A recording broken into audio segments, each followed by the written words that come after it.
নমস্কাৰ।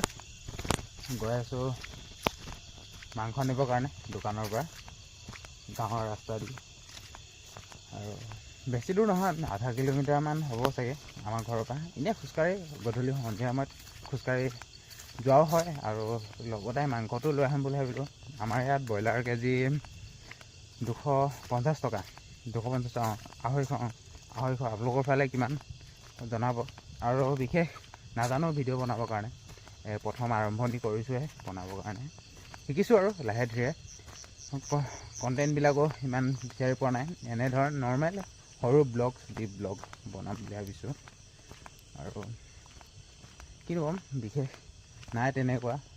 যাওঁ আৰু লগতে আৰু সৰু মৰু বজাৰ কেইটামানো কৰিবলগীয়া আছিলে, আৰু বজাৰ কেইটামান কৰি আহি আকৌ ঘৰলৈ আহিম আৰু লাহে ধীৰে। এয়া আমাৰ আপোনালোকক কথা দুটামানো শ্বেয়াৰ কৰোঁ বুলি ভাবিলোঁ।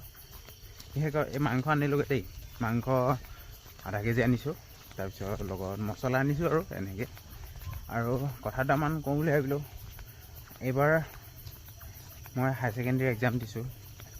আমাৰ এইবাৰ পেপাৰ অকণমান ইউনিক টাইপৰ আহিছে। ইউনিক টাইপৰ ধৰক যেনে ইংলিছ পেপাৰত আনফেচেছ পাঁচটা আহিছে, আছামিছত মূল ভাৱ নাই অহা, এনেধৰণে। আৰু অলপ পেপাৰবোৰ হাৰ্ডো আহিছে, ইজিও আহিছে, মানে অলপ ইউনিক টাইপৰ। এক্সাম ইমান এটা ভাল নাই হোৱা। আৰু হিমন্ত বিশ্ব শৰ্মা আমাক এটা অনুৰোধ জনাওঁ যে যিমান পাৰে অলপ সুবিধা কৰি দিব, যাতে অলপ ইজি কৰি দিব বস্তুবিলাক। ইজি নাই হোৱা কাৰণ আমাৰ অলপ এবাৰ ইউনিক টাইপৰ পেপাৰবোৰ টান আহিছে।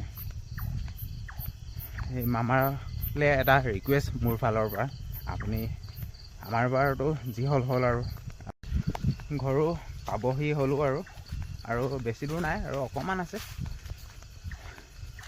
ইমানখিনি আৰু অলপ দেখুৱালোঁ। আজিৰ দিনটোতো ব্যস্ততাৰ মাজৰে গ'ল, কাৰণ মই থাকোঁ ৰুমত। ঘৰলৈ আহিছিলোঁ, ঘৰত দিনৰ পৰা কাম দুটামানো কৰিলোঁ ৰাতিপুৱা ভাগৰ পৰা।